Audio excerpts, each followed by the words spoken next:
থেমে নেই দখলদার ইসরায়েলি হামলা। একের পর এক ধ্বংসযজ্ঞে পরিণত হচ্ছে উপত্যকাটি। তবে এবার অ্যাকশনে নামছে তুরস্ক। গাজার চলমান যুদ্ধ এবং হত্যাযজ্ঞের প্রতিবাদে দেশটি ইসরায়েলের সঙ্গে সব ধরনের অর্থনৈতিক ও বাণিজ্যিক সম্পর্ক ছিন্ন করার সিদ্ধান্ত নিয়েছে।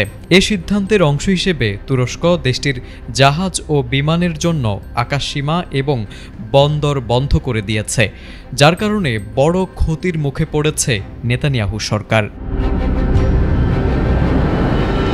আল জাজিরার প্রতিবেদন অনুযায়ী তুরস্কের পররাষ্ট্রমন্ত্রী হাকান ফিদান দেশটির পার্লামেন্টের এক বিশেষ অধিবেশনে বলেন, ইসরায়েল গত 2 বছর ধরে গাজায় গণহত্যা চালিয়ে যাচ্ছে, মানবিক মূল্যবোধ উপেক্ষা করছে। আমরা ইসরায়েলের সঙ্গে সব ধরনের বাণিজ্য বন্ধ করেছি। তুর্কি জাহাজগুলোকে ইসরায়েলের বন্দরগামী হতে দেওয়া হচ্ছে না। একইভাবে তাদের বিমান আমাদের আকাশসীমায় প্রবেশ করতে পারবে না। অন্যদিকে তুর্কি গণমাধ্যম জানিয়েছে, সাম্প্রতিক সপ্তাহে ইসরায়েলি জাহাজের উপর নৌ বাণিজ্য নিষেধাজ্ঞা কার্যকর করা হয়েছে। ওয়ালটন টেলিভিশন মাত্র 25,490 টাকায় পাচ্ছেন গুগল টিভি। এর ফলে ইসরায়েলি জাহাজ তুরস্কের বন্দরে ভিড়তে পারছে না এবং তুর্কি পতাকাবাহী জাহাজও ইসরায়েলি বন্দরে প্রবেশ করতে পারছে না।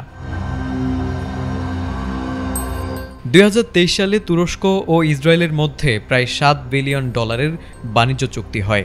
তবে গত বছরের মে মাসেই তুরস্ক সরাসরি বাণিজ্য বন্ধ করে দিয়ে যুদ্ধবিরতি ও গাজায় মানবিক সাহায্য প্রবেশের দাবি জানায়। প্রেসিডেন্ট রিজেপ তাইপ এরদোয়ান একাধিকবার ইসরায়েলের কর্মকাণ্ডকে গণহত্যা আখ্যা দিয়ে প্রধানমন্ত্রী বেনিয়ামিন নেতানিয়াহুকে নাৎসি নেতা অ্যাডলফ হিটলারের সঙ্গে তুলনাও করেছেন।